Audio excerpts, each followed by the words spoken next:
There you go. We're live. All right, welcome to another Thursday night of the Guitar Gear Locker, and tonight is live show 57.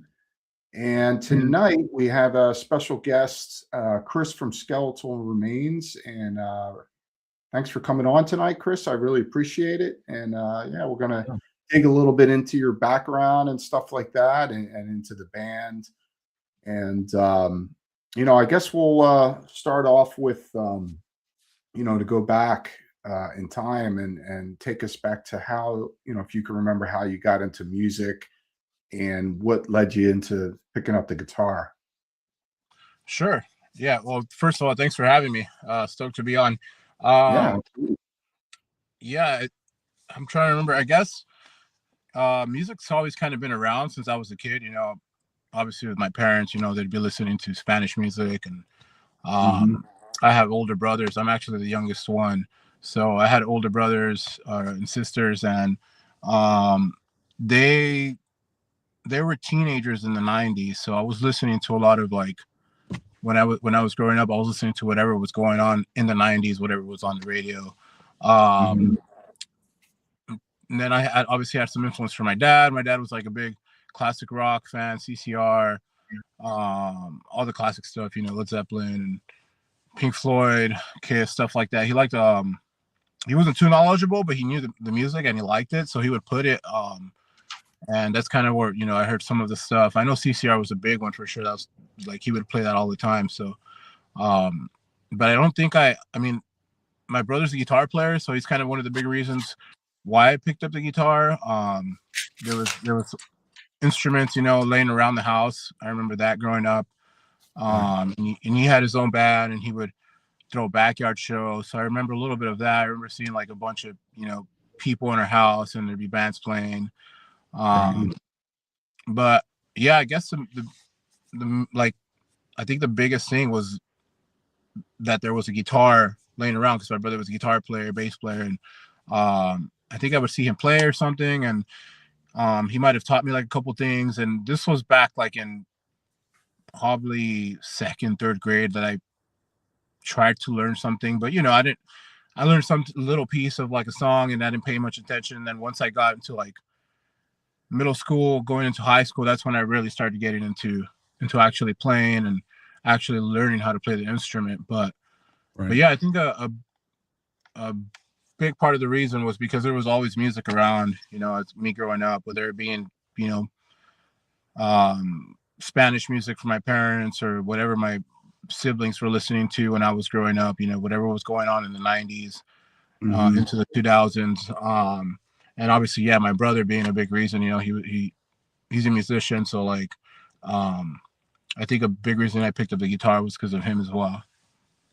Nice. How were you learning? Were you learning like through YouTube or online stuff or lessons or just kind of self-teach? No. Yeah, just self-taught. Yeah. I know I did pick up like tab books, like the Hal Leonard's tab books. I remember picking some of those up. I think the biggest thing was once I learned how to read tabs, then I learned how to, that was kind of like that opened the door to a lot of things, I never took lessons. Actually, no, I did take one lesson. This was maybe already like, I was maybe like 18 or 19. I took one lesson, but it was just that one lesson. And I kind of, I don't know, he taught me some awesome stuff. And, the dude that I learned from, and just in that one lesson, he taught me some cool stuff. He gave me some pointers, but I don't know what it was. I never was a lesson guy. So I kind of just, everything I just learned on my own. And the big thing was just like learning songs from other bands, and then learning solos from other bands. And that's how I became kind of a, more of a lead guitar player. And I think Metallica and Kirk Hammett was like one of the main reasons why I became a lead player. But yeah, I mean, I don't even know if there was, I can't remember if there was YouTube. Yeah, there should have been. I'm sure there was YouTube already around that time, but I don't know if I did learn some stuff from like just watching YouTube videos. I'm sure I did. But yeah, a lot of the stuff was kind of just listening to stuff, trying to figure shit out, trying to train my ear. and yeah, and just like tab books and a lot of the stuff that I learned from the tab books, I found out later that it was wrong, you know. Yeah. Yeah. That's That's the worst part about tabs. yeah, I mean, it sounds like, similar background that I had because I had a lot of diverse music in my household.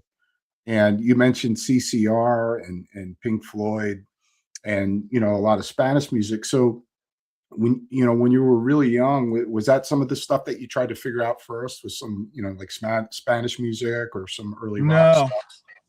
I think when I actually started playing guitar, I was already listening to like Led Zeppelin, Mhm. kind of like starting to get into the more like heavy Harder. metal, classic heavy metal stuff. Like Yeah. Ozzy was a big one, Randy Rhoads, obviously, and then Metallica. Once I like found out of Metallica and Kirk Hammett, that's when I was like, okay, I actually started sitting down and just learning stuff and playing, like just practicing for hours a day. Yeah.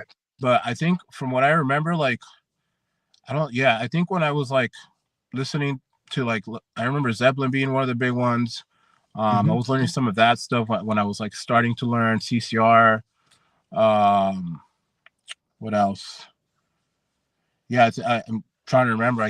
I'm sure there's a lot more, but I just can't think of it right now. But for sure, I do remember like when I found Metallica, that was like a big thing for me, and that's when I actually started trying to learn how to play solos Right. and yeah, kind of just expanded. And then I found Slayer, and obviously, just snowballed Right. after that. Went on from there, yeah. Yeah. Right. Mhm.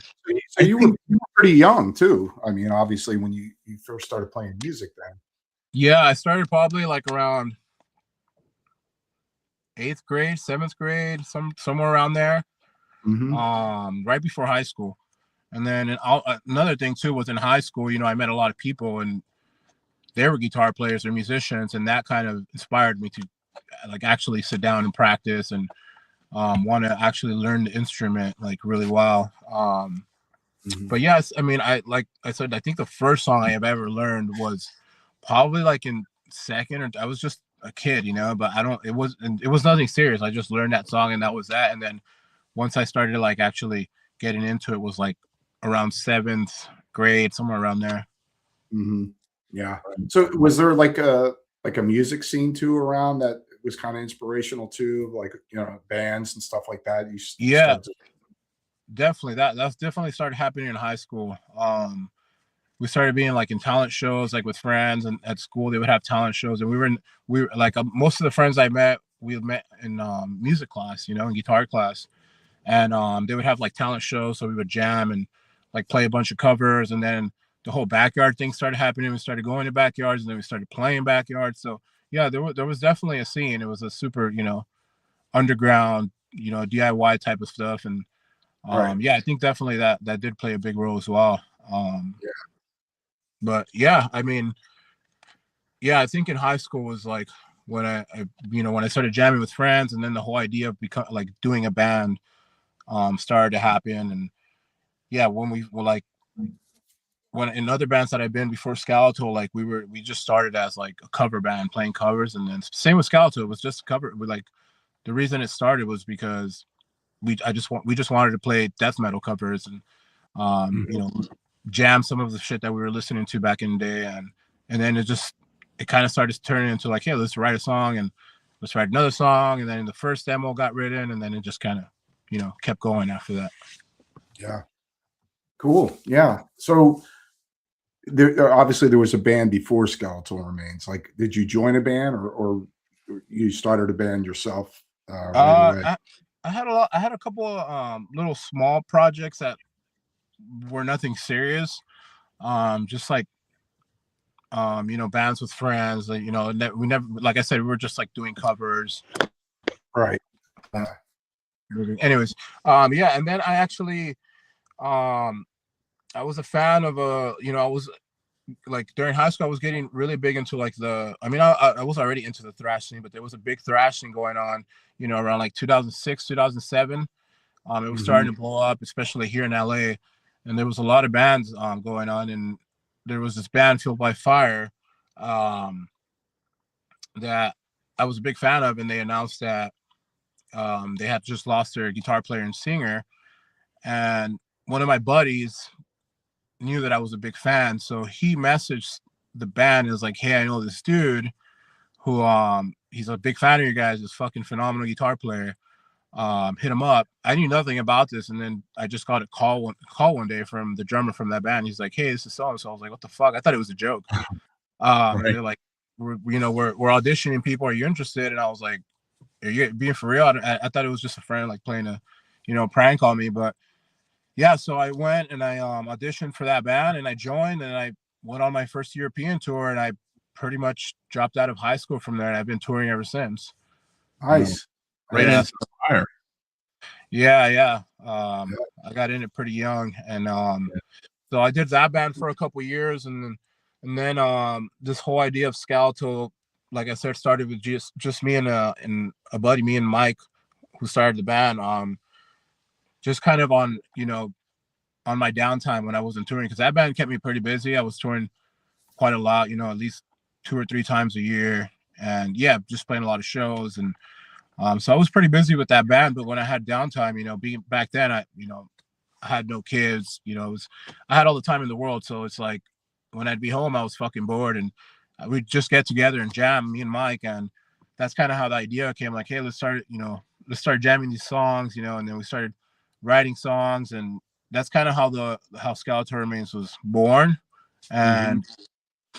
Yeah, then I had my first kid, and I had to kind of make a decision if I wanted to, because I couldn't balance everything. I couldn't Yeah. keep Fuel by Fire, Skeletal Remains, and then also with my child being born. So I had to kind of make a decision of what I wanted to do, and I didn't want to slow the rest of the guys in the other band down. So I left that band and I started focusing on Skeletal on my own time. On my I didn't have to be on a schedule, or like doing tours, because like I said, my kid was just born, so I was trying to be as home as much as possible.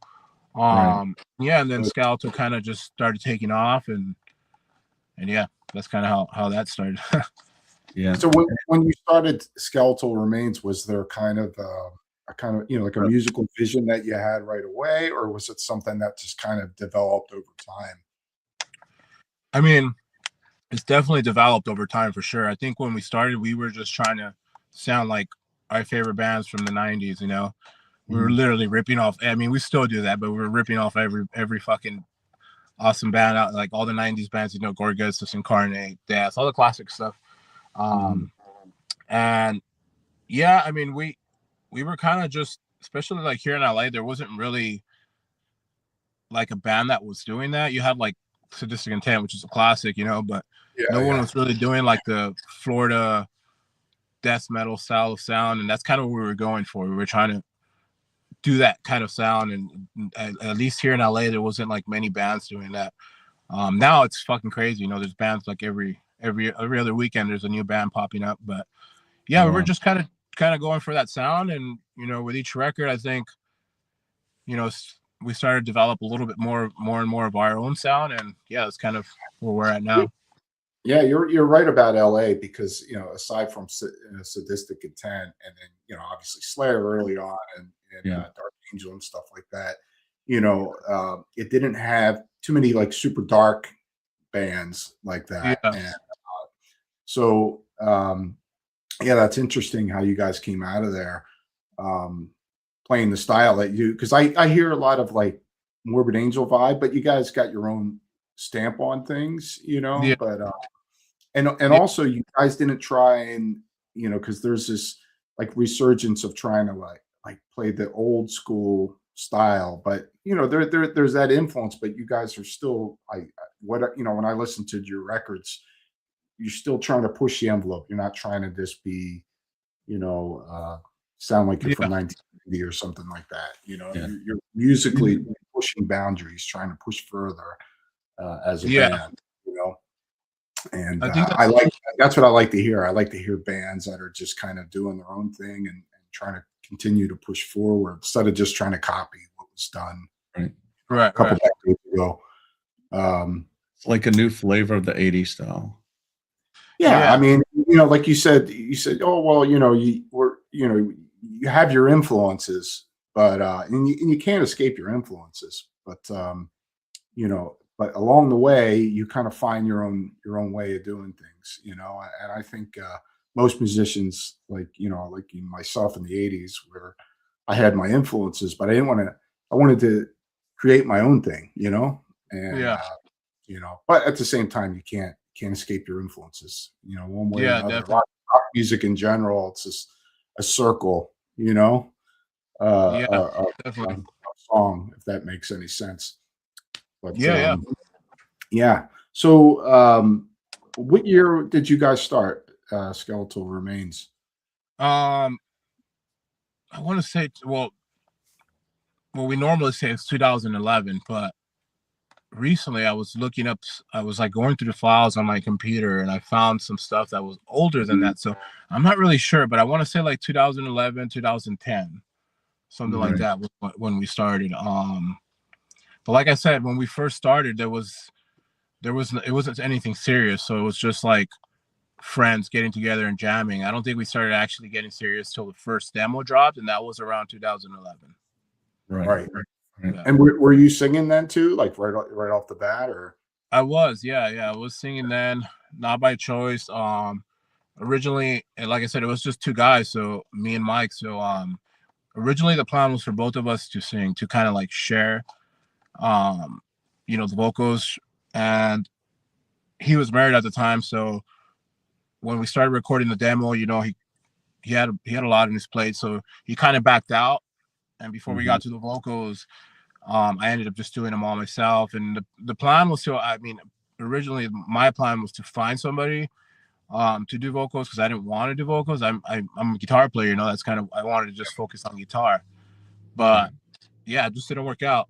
Like we tried looking and the style just didn't fit, and people were already kind of like, they already had heard the demo with my vocals, so they were already like know what they were expecting. I think if we changed the vocal style would change too much, and then it would almost Yeah. sound like a different band. So I ended up just continuing doing it. I've just kind of been learning, as we go. When I Yeah. started, what the hell I was doing, like I said, I was just trying to sound like my idols, and trying to mimic that. But now I feel like I kind of learned like what works for me, and that's kind of what you hear on the newer stuff.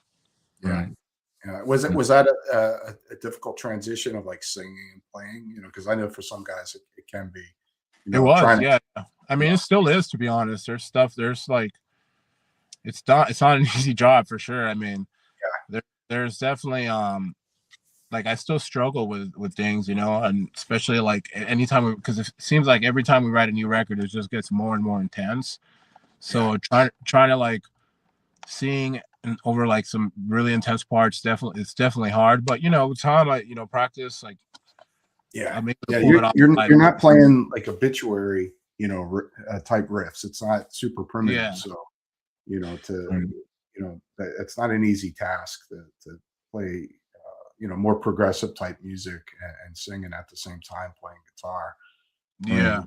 So, Yeah, there's a lot of parts. I mean, there's some stuff that there's a lot going on, and I still struggle with them sometimes, especially when we're playing like live, and when I sometimes think about it too much, that's when I start to fuck up. So I oh try yeah. to just kind of like, not even think about it, and it Yeah. seems fine that way. Yeah. It happens with me. It's just like if you think too much, it's like then you're gonna screw up, and you're like, oh, what's coming next? Oh shit! Yeah, Oh, and then exactly. you keep thinking about it. It's just like and then you're gonna shit the bed live. Yeah. So best thing to do is just kind of shut the brain off and just let the muscle memory happen. Yep, So Right. Right. 100%. now as far as guitars go, what type of guitars that do you gravitate towards, and is there something that you use that you particularly like live that you don't like in the studio, or is it both? Um, like definitely, obviously, recording in studio, it's different than yeah, it's two different things than live. Obviously, when you're recording, you want to make sure you're using something that's gonna fucking stay as in tune as much as possible. So a lot of the times when I record, I'm usually using a different guitar than I use live. Just because I have some guitars that just hold intonation a lot better than my live guitars. Yeah. But those guitars don't look as cool as my live guitar, so it's like, yeah, Fair. Trade-offs. that's why I don't use them live. But yeah, I mean, right now, I mean, I've been using Schecter for a couple years. Yeah, they hooked me up with stuff, and so I've been using them. And the models that I use, I really like. They're like the Jeff Loomis Cygnus models, and I have another one. It's the dude from Gore. I think it's called a ball sack, the model. But yeah, I mean, I really like the guitars. They hold really well on the road. Like they can take a beating, and they've been doing fine for me. But I've always been a big Ibanez guy. Like I really like Ibanez and the Wizard Necks, and I also like Carvin or Kizo. I like those a lot. Yeah, I like those like really buttery thin necks for sure. Roger's he's a Kiesel fan. I love Kiesel. I love Carvins, both. I mean, same company. So, yeah. Do you ever go by there, living out that way? I haven't. No. I own Jason Becker, the Bluey, the 200 DC or something. I don't remember the exact model. I own that one, and that's like one of my favorite guitars. I don't take it out on the road. I was actually just playing it because I was doing some guest solos for one of my buddy's band, and I usually only take it out for stuff like that. I took it out on the road with my first band with Fueled by Fire, and it was just getting too beat up. So I was like, I retired it. So now I just keep it at home and only use it for like that. But I haven't gone to the Kizo headquarters or anything. I've only seen them at NAMM. But yeah, they make phenomenal guitars, man. I played a few of them, and they're all the ones that I played are fucking top notch. Now, is yours Carvin or Kiesel? It's Carvin. Carvin, so one of the older ones. Yeah, nice. Yeah. Oh, it's a newer one. Oh, it's a newer car. Yeah, I think it's. I mean, I've had it since like 2000. Well, it's not that new, but I've had it since 2012, which is right around the time that I think they started changing. Yeah. So now I think they the exact same guitar, you can still buy it, and I believe it might have the Kiesel logo, but you can request to put the Carvin logo. I'm not sure, because one of my buddies bought one a couple years ago, and it had the Kiesel logo, and he ended up buying another one and asked him to put the Carvins. I don't remember what the deal was, but I think they'll pretty much do whatever you want. Well, there. I think so. And for the price, like it's worth it, man. Like for that quality of guitar, I've seen some guitars that are not that good as the quality, and they're like triple the price. Yep. I tell Alex that all the time. It's like buying a custom shop guitar at half the price. Yep, exactly. Yeah.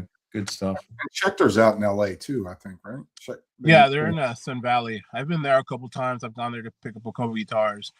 So yeah, that's who I use live. They're awesome, man. They like I said, they hold really well on the road, and yeah, I have no issues with them. But so I really, and they, the Schecter peeps have been really wild to me. They take care of me. So I'm so used to that's an important relationship you have with the company you're working with, and treat you well, so definitely, yeah. I mean, I've gotten some, like, I've talked to some other companies, but I don't know. I've had a relationship with Schecter for quite a long time now, and I'm pretty happy with them. So everything's been good. Mm-hmm. You all had a busy 2025, huh? Yeah, we've had a busy fucking last 4 years, I think. Yeah, we haven't really taken a break until now. Now we're actually kind of, well, actually no, we did take a break right before, obviously, to write the last record, which came out in 2024, I think. Fuck, I can't remember. So we did take a little break in between for that, to write that record, and then we just hit it hard and toured as much as we can, played as many shows as we could, and now it's kind of starting to slow down. We have a couple of things going on this year, but I'm focusing on the new record I'm writing, and kind of just taking time off, focus on my family, and yeah, it's been cool. It's been. I mean, I miss it for sure. I mean, we have that 70,000 cruise coming up next weekend, and I'm looking forward to that. But yeah, it's also, it feels good to also just take some time off and kind of just focus on the family, hang with the kids, and Need that, for your own mental health. yeah, Being out for so long, trust me, I know, You getting the kids involved in guitar yet? I try not to push it on them. Obviously the guitars are around, they see them, Yeah. but my oldest is like really into piano, so Okay. he's been like messing around with that. My youngest, he's 5, and he was asking me for a drum set, so I got him a drum set, like an electronic drum set, but he's only played it a couple of times, so I don't know if he's gonna be serious about it, but my oldest definitely likes the piano. He has a phenomenal ear, dude. Like he'll listen to something and just fucking learn, like figure it out. It's crazy. I'm like, fuck, I wasn't doing that when I was that young. I mean, it took me years to get my ear trained. So he has a phenomenal ear, but yeah, he really likes pianos and stuff, and he has a synth, and he messes around with that stuff. Just plays a lot of video game music. He loves video games, so he plays a lot of stuff. So yeah, I'm going to NAM this weekend. I'm going to take him so he can, his first time. So I'm going to show him some stuff, and so he can kind of check it out. Oh yeah, awesome. Yeah, my daughter has a drum set and the piano, and I swear she's got better rhythm than I have. Yeah, it's crazy how that works, man. yeah. And we don't push it, she likes it, and she's like, Daddy, come on, grab the guitar. And yeah, I'm the same way. I try not to push anything on them. My oldest was like I said, my brother's a musician, so he had synths and stuff, and every time we'd visit, he just seemed really like into it. So yeah, I finally got him one, and he plays it almost every day. Like as I'm making him breakfast for school, he's like trying to learn stuff, and yeah, he seems very, very into it. So we'll see how it goes. I mean, hopefully he sticks with it. Yeah. But we'll see. Yeah, and we always talk about this, like especially with guitar player. If you want to get your feelings hurt, go look at some of the young kids playing guitar nowadays. Yeah, man, they're good. These kids can play everything now. Yeah, it's crazy. It's like I come from the days of you had the record player, and you had to put the record player on, and and try to figure out stuff, and we didn't have any of the tools that are out there today. Learn stuff, and same thing with me. I was self-taught. I just had to figure out things on my own, and learned a couple covers at first, and then you figure out how to you write your first riff, and you're like, screw the covers. I'm gonna own shit. Yeah. I mean, I think like I said, I was looking through my computer and I found some like really old files, and I was listening to some of the like first stuff I was writing with like a different band, and it was not good, but it is what it is. You got to start somewhere. Yeah, absolutely. But it's funny because I was talking to a friend of mine the other day about that, and like our first bands, and there's something about when you have your first band that's more exciting than anything, because it's that time when you kind of discover that magic, and oh shit, I can do this, and this it's something that you don't really kind of get back again, Yeah, I feel you, man. Definitely. So somebody said you all, let's see, Porky the Booty Bandit was talking about you two handsome fellows. And look, anytime somebody has a name of Porky the Booty Bandit, you got to put it up, So what do you guys have? You have 70,000 tons of metal, and then you're just kind of in writing mode, I guess, right now, taking a break. And so we have Rustin. He's in Florida, so he's drumming for us. And since he's that guy, he's really quiet, shy, and reserved, right? That guy, Rustin. Yeah, right. That guy's something else. I told Alex, when Alex is getting ready to go to Europe, I said, let's see if Rustin will host this show with me one week, and then the next week it'll be canceled for sure if you guys Rustin and I get together. It'd be 100%, done. 100%, yes. We would be banned from the entire internet. Yeah. Jeez, that's funny. He's a good dude. Yeah, he's Oh, awesome. that's the best. So yeah, so we have that 70,000, and that's in that sales for Miami. So our plan is to stay there an extra week and kind of just do some writing while we're there, and then we have another on the weekend. We have a couple more shows, one in Tampa and one in Melbourne, I think, in Melbourne, Florida. Oh, okay. And that's it. And then I come home, and then I can't, I'm gonna try and get as much work done well, we're there as a band, and try to, write whatever we can. And then when I come home, I kind of just do most of the writing on my own, and kind of just send ideas to the guys, get feedback. And yeah, that's pretty much it. There's talks of like a couple like other weekend stuff, offers and stuff, but yeah, not really any touring. Just most of the stuff we're gonna be doing is just like weekend stuff, couple shows. Right. Yeah. Uh-oh. I think we lost him. He said a couple of shows and the show was over. Yeah. He must have been in a bad zone. Yeah. That's all right. And when he comes back on, we'll pick it back up. Now, all right, what we can do in the meantime is we got Nam going on. Oh, there he is. We hear you, Chris, but we don't see you. Operator. Can you hear me? We can hear you. Can you hear us? We just can't see you. Yeah. Maybe Chris, try logging off or back on or something. Yeah. I'm gonna hit remove one and if he logs back in. Oh, there he is. There you go. There you go. Can you hear us? Sorry about that. Yeah, it's all good. You good? Yeah. There we go. Can you hear me? Yep. We got you. So can you hear me? Yeah, cool, man. You guys. I don't know. Oh, you good? There we go. Yeah. You hear us okay now? Yeah. I'm good. Cool. Cool. Yeah, I'm good. So you guys got those couple shows, and you're in writing mode, and so I guess to assume to say maybe end of 2026 you'll be out there, or 2027 you'll be back out in full force early again. 2027 is early 2027 is definitely like what we have planned right now. Hopefully, if everything goes as planned, but it could be sooner, it could be later.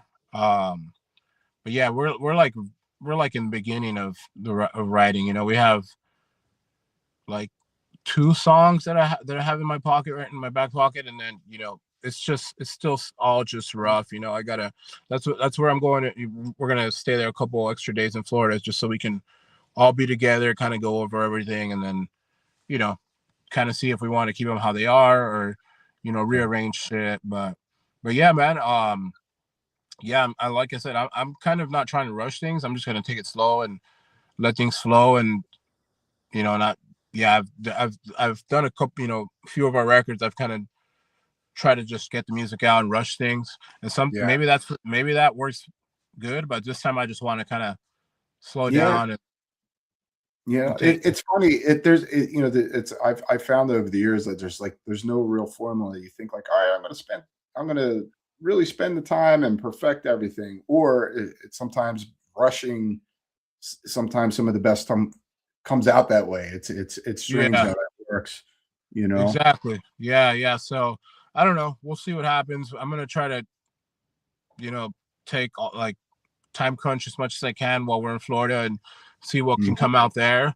But besides that, I'm just gonna take it slow and see how it all comes out. Hopefully, like I said, our plan is to hopefully have it by like early 2027, have it out by then. Maybe record in the fall or in the summer or something like that. But yeah, I don't know. We'll see how it goes. But yeah, main thing obviously is just kind of doing all the writing and stuff. But besides that, just like I said, we have a couple other, like we have stuff that's not announced yet, but it's just like weekend shows, not like one-offs, no touring or anything. And there is no plan to do any tours unless we get an offer that we can't say no to. Like if it's touring with one of our favorite bands, we're not going to say no to that. Right. Yeah. Do Do you think like doing the weekend things like that, does that give you time to like recharge rather than being on tours and all that? I don't know. Especially while you're writing. Yeah, I think so. But like you said, it's kind of like the same thing with trying to like not trying to rush things, but like Yeah. sometimes when you're like on a time crunch or whatever, sometimes you just write better things like under pressure, I guess. Yeah. Like it just comes out better that way. Same thing with like touring. Like I've noticed every time I come back from a tour, I'm inspired to write shit. So yeah, I don't know. I'm gonna see how it goes, I guess. But yeah, I'm mostly looking forward to just kind of like chilling and not having to fucking worry about being gone, especially from the kids. So that's really hard. But I can relate. yeah, Right. I got a really heavy schedule this year, so I'm already like trying to mentally prepare myself. I'm sure that's the same way you are. It's like, all right, I'm leaving the kids and I'm yeah, gonna be away for this time, and you just kind of try and like change your way of thinking before you hit yeah. the road. It's tough, man. It's tough, but I mean, Yeah. I'm sure we both feel the same way. We both do this because we love it, and it's kind of hard to get away Absolutely. from. So Yeah, for sure. It seems but like yeah, you both have a good balance on it, yeah. I mean, definitely. I also have good support. So Mhm. that's a big one for sure. Yeah. But yeah, I mean, I'm definitely looking forward to taking a break. But I know within like a couple months, I'm gonna be like, fuck, I want to go back and tour. Right. You know how it goes. So Yeah, yep. Yeah. So yeah, well, I mean, yeah, like I said, we'll see. We'll see what happens. But I know. Yeah, I know you guys. I'm sure you have a fucking busy schedule. I mean, you guys are Oh yeah, getting yeah, ready to release a record, so I know how yeah. that goes. Lot of stuff not announced yet too. Just like you, it's we're going to be pretty busy, but yeah, I mean, like you said, you got a new record. It's like, all right, now that's where the work starts now. Yep. So Yeah. but I love being on stage. I don't like all the in between stuff, but I love that 40 to 50, 60 minutes on stage. Can't beat Yeah, that. that makes up for all the shitty flights and all the fucking Oh, travel. yeah, yeah. And Yeah. your drummer got me sick in Brazil, by the way. Yeah, I've heard. He, Oh, Yeah, that's right. It was him. he left his germs on that bus, and yeah. I heard about this, but I also heard that it was a bass player from Oh, Nerval Chaos that had it first. oh yeah, Yes. yeah. They. I don't know. It's like I remember they were sick too, but I can't remember who had it first. I just like to bust Rustin's chops. Yeah, I You get got to it. blame Rustin. Yeah. So Yeah, no, I remember we did that run right before you guys. I'm sure. Yeah, I'm sure you guys used the same bus, but yeah. yeah. I mean, I'm sure you guys had a great experience. We had a fucking awesome experience. First time touring in a bus in South America, so that was fucking awesome. Yeah, I mean, it was for us. It was a different experience. The tour in Brazil, just being on a bus, because usually you play like 3 shows in Brazil, So we Yeah. played a lot of small areas that I've never been to before, which was really cool, actually. And to see the country driving through, the country instead of just flying in and flying out. Yeah, I think that's the worst part for me from touring South America is just the flights because you have to fly everywhere. So it's like you're not getting any sleep. You like play a show, Mhm. go to the hotel to shower, and then you got to be at the airport again. Yeah, It sucks. yeah. So, Sleeping maybe an hour. yeah, exactly. So And yeah, living the dream as we say, yeah, yeah, So definitely. I mean, that's why I'm saying it was definitely different being on the bus. I thought that was cool. But yeah, we had awesome shows too, and we played like really small cities that I'm sure people like bands don't really come to. So people were like really yes, stoked on that. absolutely. They very appreciative, of both our bands coming to Yeah, their towns for sure. So and that makes it worth it too. Just to see these people so ecstatic for fuck the yeah. music. You know. Yeah. So Hey, I so want to we're give gonna a shout. Wait a minute, real quick. You have Ali yeah. Oh, from Saudi Arabia checking in. oh, Oh wow.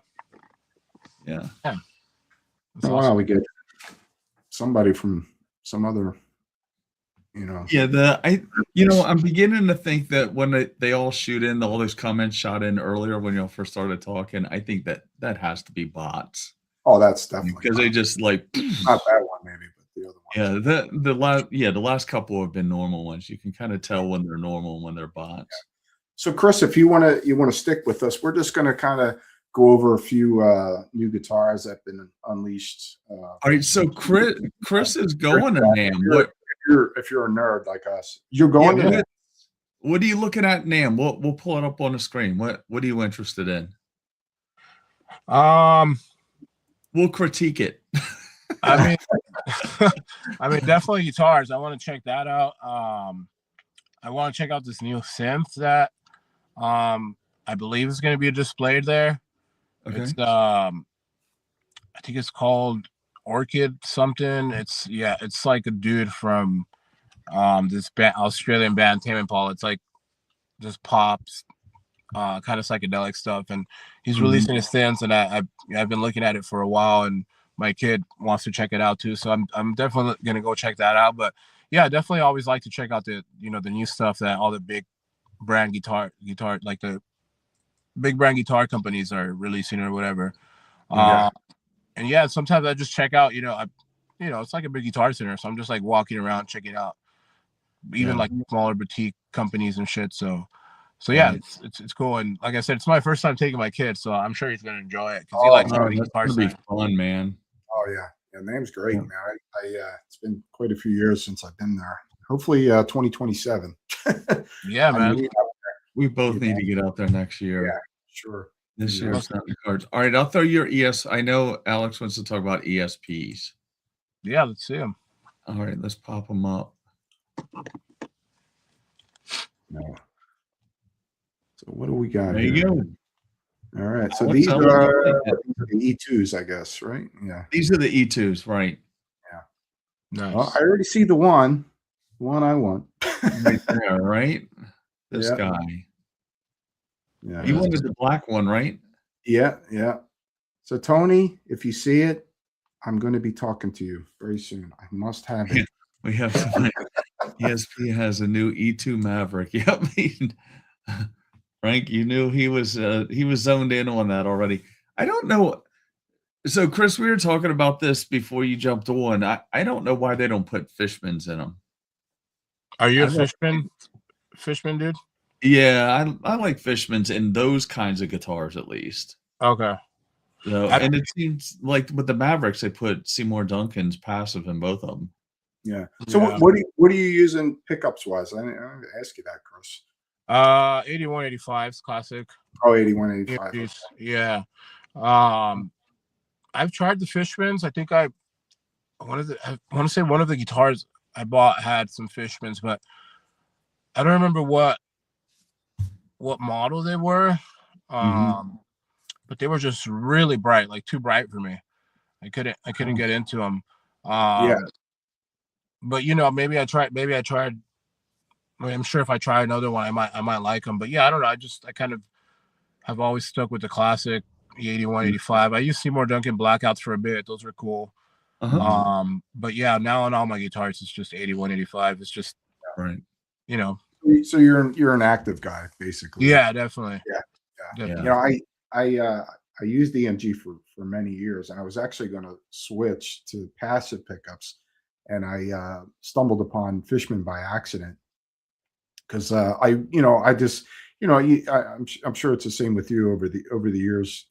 Tone chasing changes, of what you like and what you don't like, and EMG just became like I can only get one tone out of those pickups. I couldn't get good clean tones. I couldn't, get good dirty tones. And it was just kind of like you put the pickup in the guitar and consistently get the same sound, and it didn't work off the wood of the guitar much.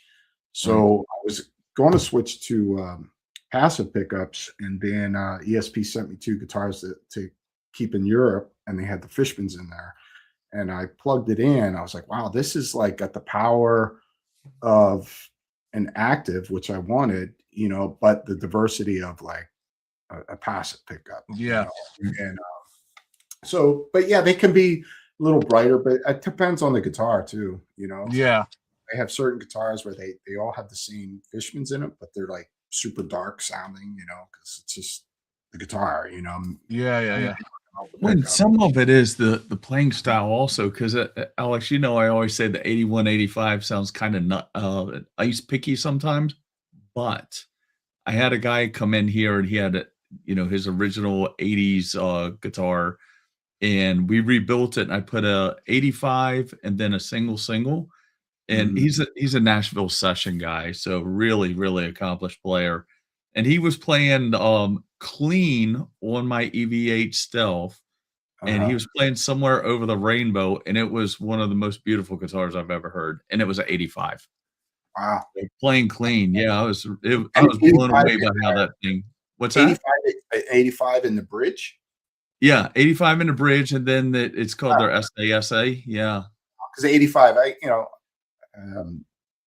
it sounds a little, it's like predominantly usually like a neck pickup, right? I guess that's what you got going on, Chris. You got like the 81, I guess, in the bridge, and then 85 in the neck. Yeah. Have you tried the 5766 EMGs? I don't know if I've tried that one. Yeah, they're probably my favorite EMG. It's kind of a little bit more diverse. It's kind of like a hybrid of like the high gain of an 81 mixed in with kind of like maybe a little bit of like a PAF or something, maybe like a like a hot rodded PAF pick or something like that. What is do you know what the James Hetfield one is? I think, is that the same one? It's different, but similar, very similar to okay. Hetfield set. So if you like the Hetfield set, you may like the 57. Because I have tried the Hetfield one, and I like that one a lot too. Yeah, they're good. Yeah, they're really good. That's one set of EMGs I like a lot.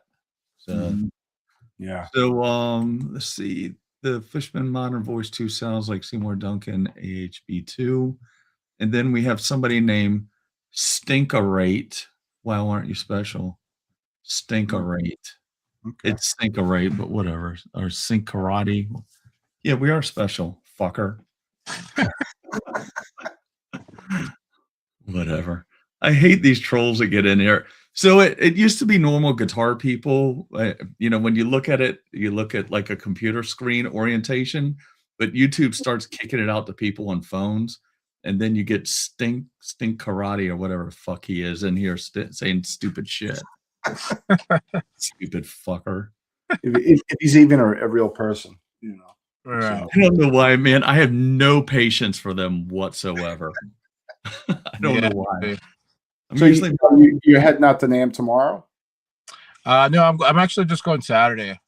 Oh, okay. Yeah. So I'll be there just Saturday. I wasn't able to make it the other days because of work and stuff. So I'll be there only on Saturday. But yeah, like I said, I'm stoked to check out all the new stuff for sure. Yeah. Wait a minute. We need to say bye to the last commenter. Bye. See you. Another tard. Yeah. So what other guitars you want to look at? Well, we didn't see them actually. We just saw. I know. Well, this is a special show. Absolutely. We appreciate them being on.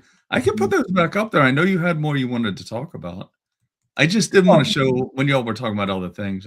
Oh, okay. Yeah. We could look at them. Yeah, you all started talking about other stuff, so I just put you all back up there.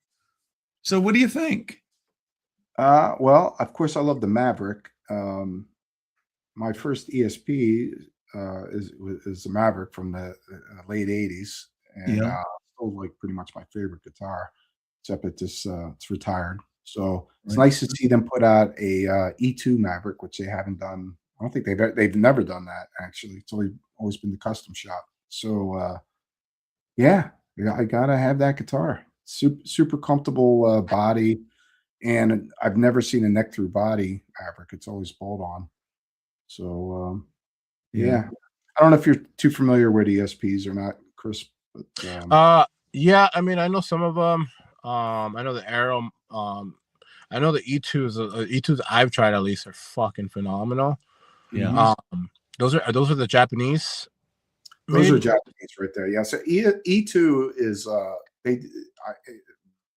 don't know who did that as far as like their new marketing tool, but E2 is just ESP standard now, just the ESP standard Right. series guitar. So now if you see ESP in the headstock, it's custom shop or it's Wouldn't it be USA. nice if you could just see ESP on all the headstocks instead of LTD? Yeah. Yeah. And the LTDs It are makes great so much too, sense. you know? LTD makes the high-end LTDs are really well made Yeah. guitars, and you definitely get your bang for your buck. You know, Maybe they could be the E3. the E3. Then you make it to the lower ones, it's like the E46. So there's actually a shape, uh, not similar, but a little bit like because you're playing like kind of like a start. You played the Jeff Loomis Schecter, right? You said, Yeah. and that's kind of like the star shape. So they have these Sammy from Goat Horse. Yeah, those are sick. I've seen those. Yeah. Yeah. You know, I like the star shape. At Sammy's guitar though, it looks like it would probably you can use that as a weapon too. You know. Yeah, it's super pointy. Yeah. You know. Yeah, but I like that one. I really like that one, but I think I prefer the more rounded out classic stars. Yeah. Like the Charvel stars. Yeah, the EVH. Yeah, me that too. one. Yeah. Me too. Yeah. I used to play an Ibanez X series back in the late 80s. I don't know if you're familiar with that shape. It's very similar to yours. It's like the star shape. Yeah. Sammy's right there. There you go. Yeah, that was an cool. eye out with that. Yeah, that's definitely a cool guitar, you know. Yeah. Yeah, I Yeah, like yeah. that. Oh, I was gonna say it's going up, but that's the same price it was when we talked to him. Evan says, yeah, it was, Yeah, I agree with you, Evan. You know, I still don't know why they did that, you know. And all it does is confuse people, you know. yeah. I just And wish things like that. in a perfect world they would just name them all like LTDs, So- E2s, all of it, So this year ESPs. they put out a white version of Sammy's guitar. It looks pretty sharp, actually. I don't know if you saw Really? that. I Yeah, don't this know that. white version. If you go look in the on the site where it says new for 2026, you'll see all the new guitars on the Right. site. You know, You know me, I'm yeah, a the slow star with it. shape has always been a super comfortable body shape for me too. You know, Yeah, they're nice. I think I remember playing one, and it was like a bit neck heavy, but the one that I use, it's fine. pretty balanced, right? Yeah, it's pretty balanced. I have no issue with it. Yeah, I really like those shapes for sure. Yeah, I like the extreme shapes. Yeah. So there you go. There's the white one. They did a white one this year. Yeah. Oh, nice. That was dope. Yeah. And then what else we got here? We got some LTDs, some lower end LTDs. Yeah. Yeah, none of those really. There's your world. Away. Now that guitar right there, that is which they reissued that guitar. That is like the Kerry King ESP that was back in the early 90s. Oh, really? Can you click on that one? I can't. Yeah, really... he had a Okay. the V.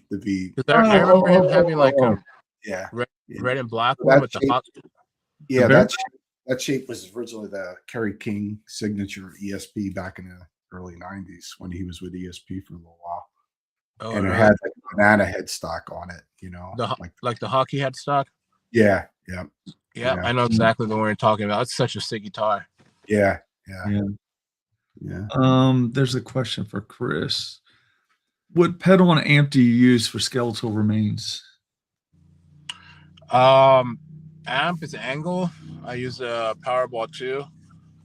I don't really use anything in front of it like overdrive wise or anything. It goes just straight in.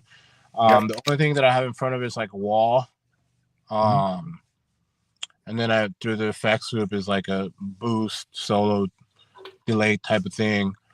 But yeah, usually, I mean, I could if I needed to, I could just pull it off going straight into the amp. They're just really phenomenal amps.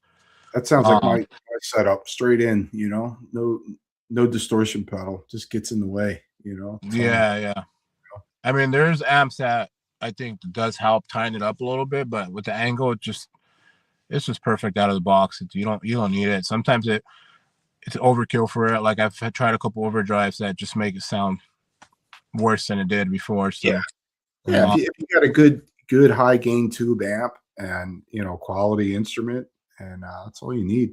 Yeah, but angle for heads and pedals. Yeah, I have like a bunch of like different stuff that I use from time to time. Like a phaser and a flange and my wall pedal and stuff. But yeah, no sort of overdrive or anything. At least not for tone. Yeah. Oh, there she is. I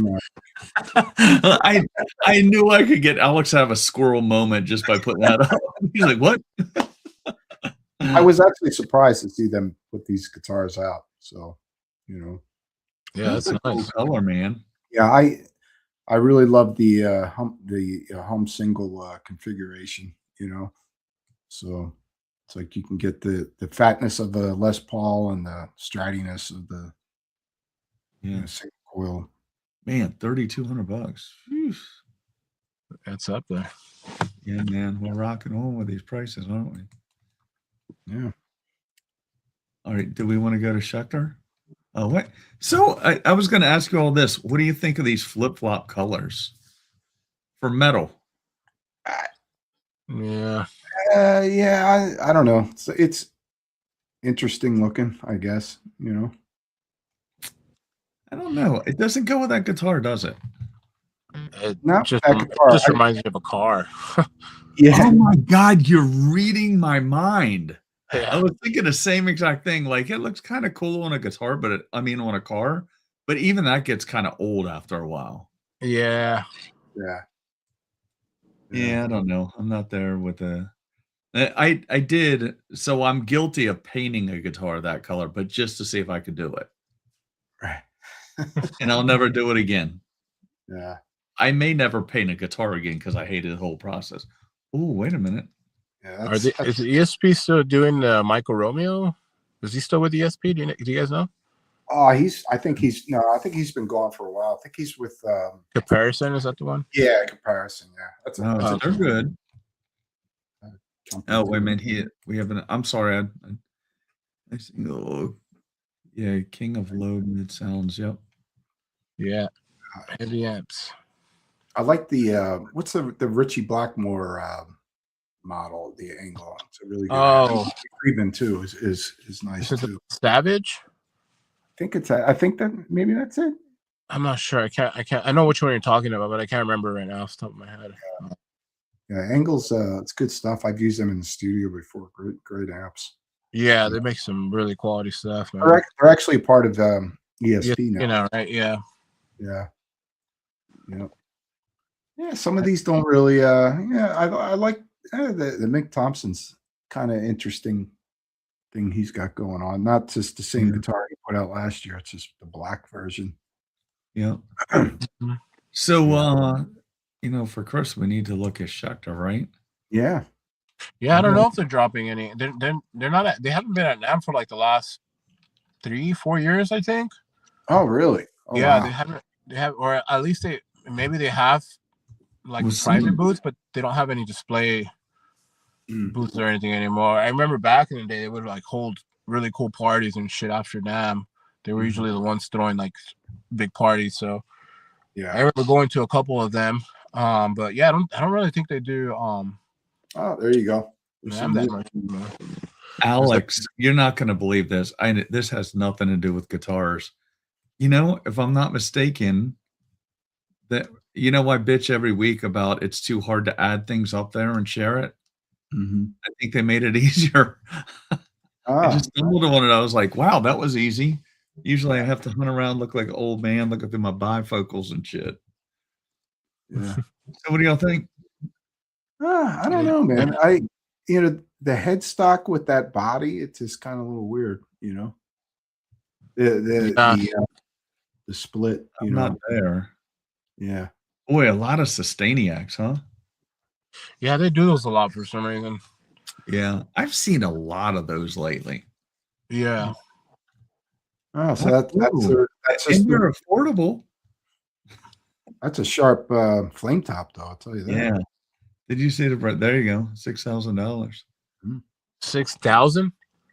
Yeah. $59.99. Wow. Yeah. That's nice, though. Chris, Yeah, how many you want? Like 3? How many what? You want 3 of them? $6,000, I man. wish. That's a bargain. You'll get a discount for like multi guitars. Yeah. That's a good looking guitar though. The Yeah, rest it's of them, this is what they have for new for 2026. That's it? Well, I guess. Unless I'm missing something. Yeah. Oh shit. Yeah, I guess they're not dropping too much. Yeah. Yeah, that's But the only thing about Schecter that like the only issue that I think about them is like they don't really have many extreme shape guitars. Right. Yeah, they don't really have anything like. Yeah, I Yeah, don't know. That's why you're right. I've stuck with the Cygnus because that's like I think their best looking shape for sure. Yeah, you're right. I think your guitar is like that's probably one of the most metal looking Schecters I've seen. Yeah. I mean, I have a couple other ones that I keep at home, just like regular super Strat, like a Strat shape or whatever. Those are cool. Yeah. I have a really cool 7-string acoustic that I got from them, and I used that on the last record. And yeah, they make some cool stuff, but for like live, like trying to find a good shape or like really metal style looking guitar, it's kind of hard to find them from Schecter. Yeah. Either that or you got to get one and just kind of change shit out, you know? How long have you been with Schecter now?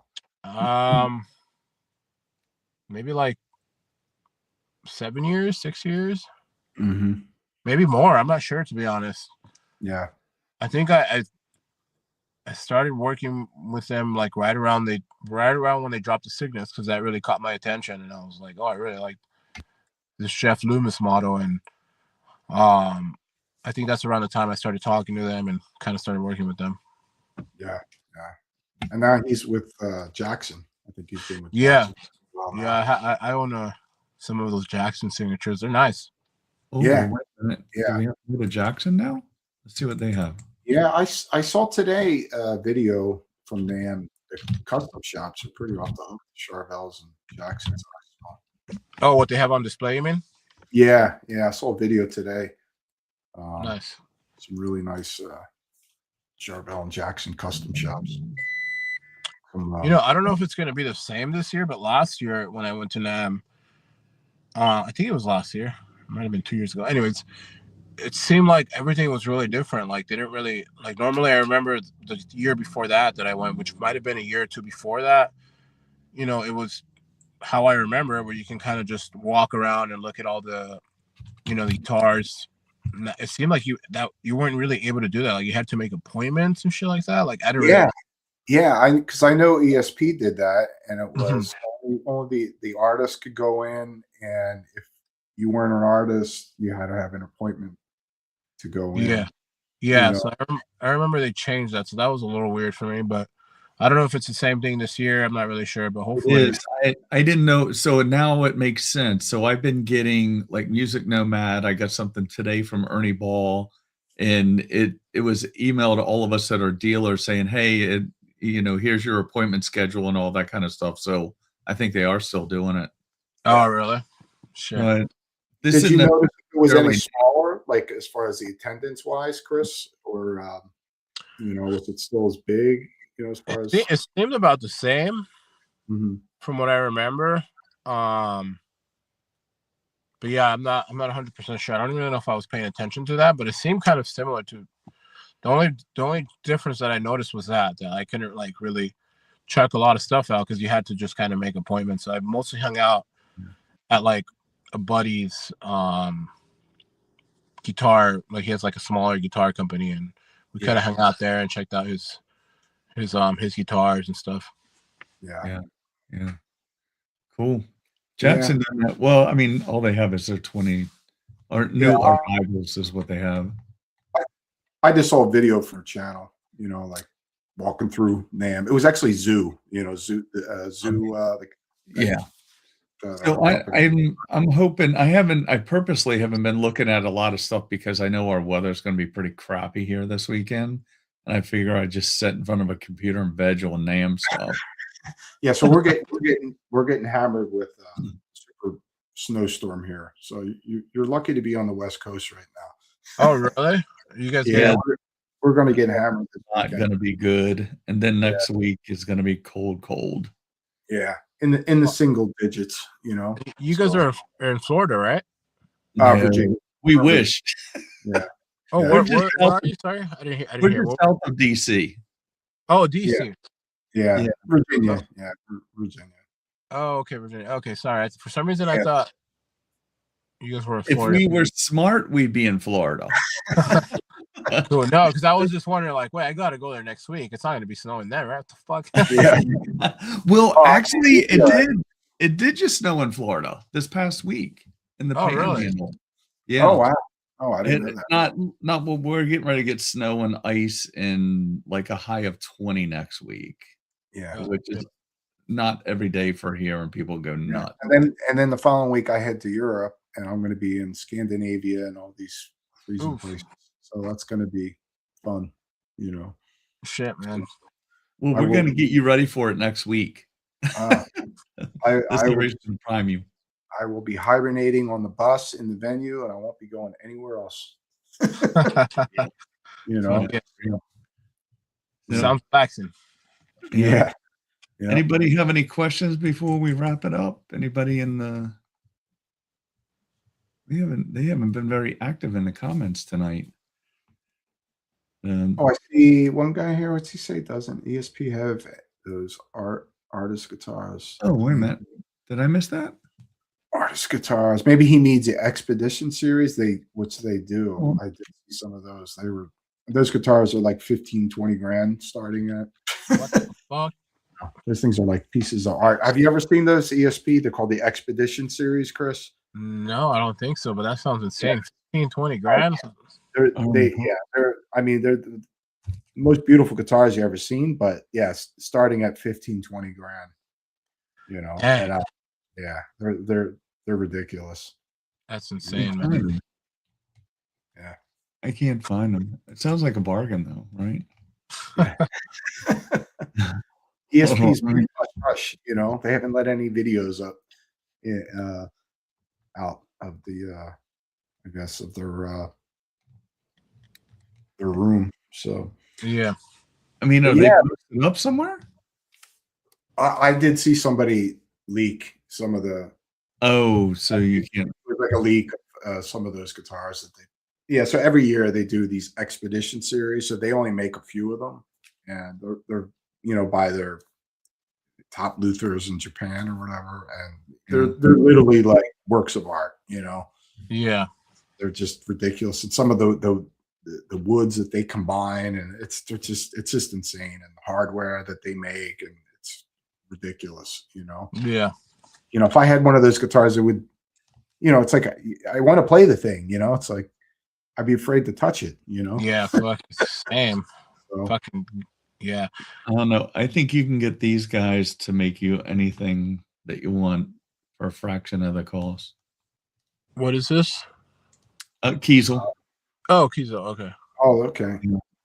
Nice. Yeah, they're having a thing, Kiesel Connect. Oh, Chris, maybe you can get a signature Kiesel guitar and get them to make you. Yeah, you're right in their neighborhood, aren't you? Go talk to. And I know everybody. Like, if anybody's watching this, I know people are kind of hot or cold on Jeff Kiesel. Personally, I kind of like the attitude. Yeah. Imagine that. Yeah. Yeah, they have some nice stuff, but you can get them to make. I mean, you can go into their section where you can build your guitar and just spec it out. Yeah. I tried hitting them up to build something, and they kind of sent me like the price and stuff, but I didn't pull the trigger on it. But I think it was like a was it a V220 or I can't remember what I was trying to build. It was a couple years back. Yeah. Because they stopped making 7-strings with Floyd's. Really?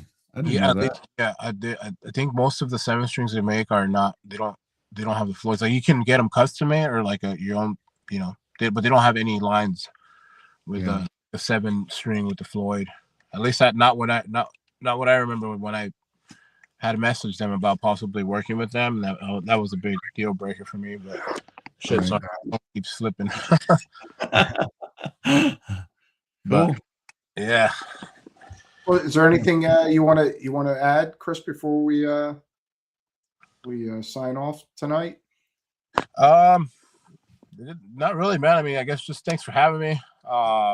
Yeah, it was fucking cool hanging out, and yeah. I mean, I think we kind of covered most of the stuff. You know, where we're gonna be, what we're gonna be up to. So there's not really any. I can't think of anything else at least. But yeah, mostly just thank you guys, and yeah, hopefully, I think